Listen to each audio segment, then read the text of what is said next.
So if you haven't heard, Martin Scorsese recently said that Marvel movies are not cinema, and it caused a lot of hullabaloo, if you will. Everyone was up in arms, the internet was freaking out, but now we finally have what everybody's been waiting for. My opinion. It doesn't matter. Not because he's right or wrong, but because no superhero movie is worth our time until we get Sky High 2.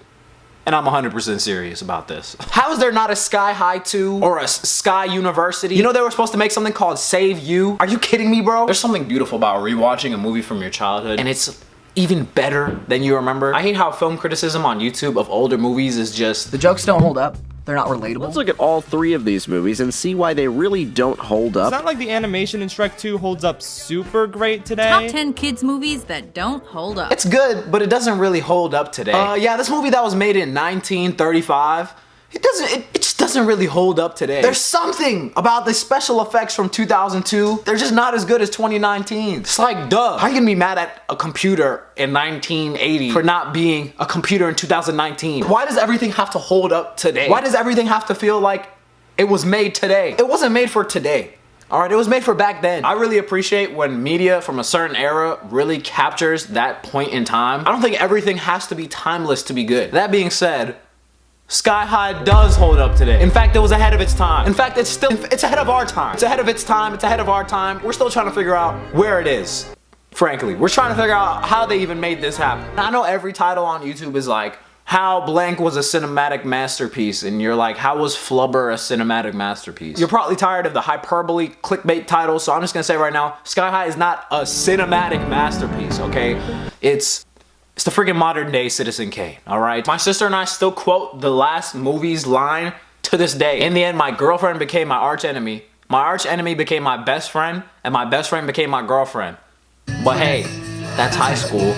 Are you kidding me? Bro, why is that so good? There's gems like that all over the movie. One of the characters is the son of a superhero mom and a super villain dad, and his name is War and Peace.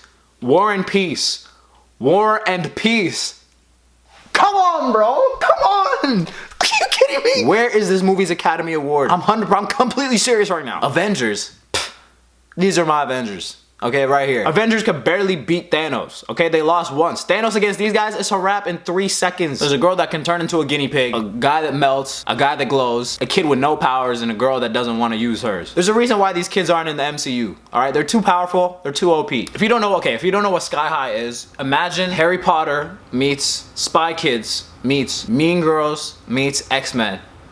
And if I haven't sold you on that alone, bro, I don't even know what to tell you. Sky High is a movie from 2005 starring Cody Ko. But basically this kid named Will Stronghold, he's the son of the 2 most powerful and well-known superheroes in the world. But he has 0 powers, and his parents don't know that. He lies to the point where he's still being sent off to the superhero school, and his parents are like, have a good day, son. They send him off to a superhero high school that's literally floating in the clouds. Sky High is literally sky high.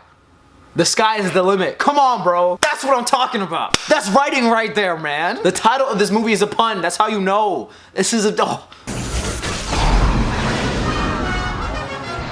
Hey, bro, watch your jet. Watch your jet, bro. Watch your jet. At the school, they split you off into 2 categories, hero or sidekick. Power placement. Sounds fascist. Sidekick. And it's just a parallel with actual school and how they split kids up into gifted and talented and then just regular. Bro, I was just in a regular group and those kids were called gifted and talented. Bro, what are you in? Are you in gifted and talented? No, I'm just stupid and useless. The gym teacher is played by Bruce Campbell, one of my favorite actors ever. You, flower child. Let's go. I believe in only using my powers when the situation demands it. Well, you're in luck. This is the situation, and I'm demanding it. And that's where Will basically has to admit that he doesn't have powers. Are you insane? Sidekick. Eventually, Will has to confront his dad about how he doesn't have any powers. And I love the parents in this movie. First of all, they're played by Kelly Preston and Kurt Russell. Most Disney movies, the kid is like, I don't want to play lacrosse, Dad.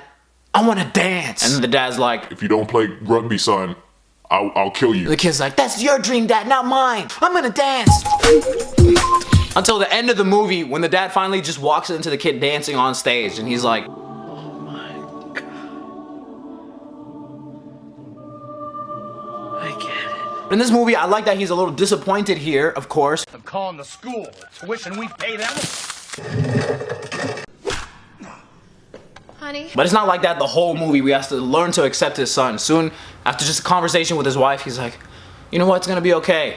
We're still a family. We're not gonna be the best superheroes the world has ever known, the greatest family the world has ever known. It's so beautiful. And I like how they mess around with all the usual tropes like that in this movie. That one kid, War and Peace, greatest name in cinematic history. He hates Will because Will's dad put his dad in jail. So he feels like he needs to get revenge because that's what he's supposed to do. While Will is trying to live up to his dad's reputation, Warren is trying to live his dad's reputation down. And you think he's gonna be the bad guy, and he is for a little bit, and he's giving off that school shooter vibe, but he ends up being the coolest dude. My man's working at a Chinese restaurant, tank top, you know what I'm saying, chilling. He's just doing his thing. War and Peace, bro. War and Peace. I love the premise of this movie. We never really get superhero movies where it's just a bunch of superpowered kids just in a school together. You'd think that we'd get that with X-Men, but half the time it's like we're focusing on this old dude and this old dude. You're 200 years old and you're in geometry class. How many times did you get held back, Wolverine? And this isn't just a superhero movie, it's a sidekick movie. How many movies do we get about the sidekicks exclusively? There hasn't been a movie covering that life, bro. How does that feel? How does Falcon feel? Okay? How does War Machine feel? Or that black sidekick? Or that black sidekick? Or that one? Or that one?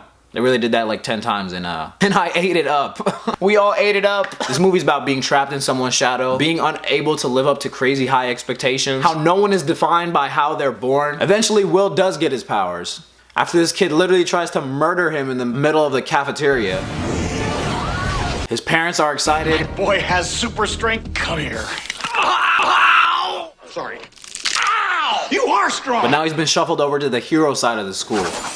Sorry, awful. I'm sorry, Penny can be a little full of herself sometimes. Full of herself cause she's literally full of herself. She clones herself. Best screenplay Oscar now. So you know, basically he becomes one of the cool kids and slowly starts leaving his friends. And you know what, I get it. Okay, if Mary Elizabeth Winstead said leave your friends for me, I'd be like, you know what guys? We had a good run. I've known you long enough. I'm on to bigger and better things. You know what? They'll understand. But there is something going on behind the scenes. It doesn't seem like, you know, there seems to be an ulterior motive. You sense that something is up the whole time. It's like, all right, either you're not here for my mans, you're here for something else, okay? You're fine, but I don't trust you. That's my, that's usually my opening line, actually. And yeah, it turns out that she is evil. A special tribute to the most powerful super being ever to walk the halls of Sky High. Me! Her plan's a little weird, but it makes sense. Her plan was to turn everyone into babies and then raise them as supervillains. If we're gonna say Thanos' plan made sense to kill half the universe, then we're gonna say this makes sense, okay? Thanos was so lazy that for 20 movies, just sitting in that chair, chilling, and then the last movie, he just wants to find a way to snap his fingers so that all the work can just be done for him. Royal Pain, on the other hand, my girl Gwen, she wants to raise 100 kids and slowly influence them to be evil over time. You know the level of dedication that takes? Thanos snapped his fingers and went to a farm and relaxed immediately. Man said, all in a day's work. Come on, man. Because her power was to control technology and nobody understood it at the time, they just put her into the sidekick area and now she's getting back at that system. But on the other hand, Will, this man loves being a sidekick and he's fine with it because he knows that doesn't define him, bro. Come on. These are my Avengers because they're more realistic. If I ever got superpowers, it wouldn't be like the ability to fly or like shoot lasers out of my hands. I'll get like the ability to digest food really fast. There's just a charm to this movie that I feel like movies don't have these days. And I think it's just like the 2000s era charm. Every character in this movie has so much life and is so charismatic. Even just the school nurse. Everybody that shows up even for just a couple of minutes, they make it count. Remember when we used to use real citizens? Yes. I just wanted to make this video because I feel like everything on YouTube is just finding the smallest things to make fun of about a movie and just getting everyone to laugh at it. But it's like, no. Alright, this movie's a classic and we will respect it as such. I just wanted to make this video about why I love this movie from the mid-2000s. How is there not a sequel, a series? Make a Disney Plus series. This movie's not even on Disney Plus. They put it on there, the thumbnail is there, I click on it and it's like available December 1st. I'm like, oh, okay. That's not that far actually. 2020? That should have been the main selling point of the service. Oh yeah, if you haven't noticed my, this is a new Good Enough hoodie. If you want to cop one of these, it'll be available on this Friday, Black Friday. It comes in this color and then there's also a pink. It's super comfortable. This is more comfortable than the last hoodie I did. This is a better material. I wanted to release these around this time, like Thanksgiving time, because over these years I found out that good enough to me doesn't just mean like self-acceptance, but also realizing that like my life is enough. I need to be content and thankful about what I already have instead of always looking towards for the next thing. Of course you want to work towards bigger and better things, but it's also important to look at what you do have right now instead of what you don't have. You know what? Everything is okay, but I will still create great things in the future. Like I will make Sky High 2. There we go. I'll be writing on the Disney Original Plus series.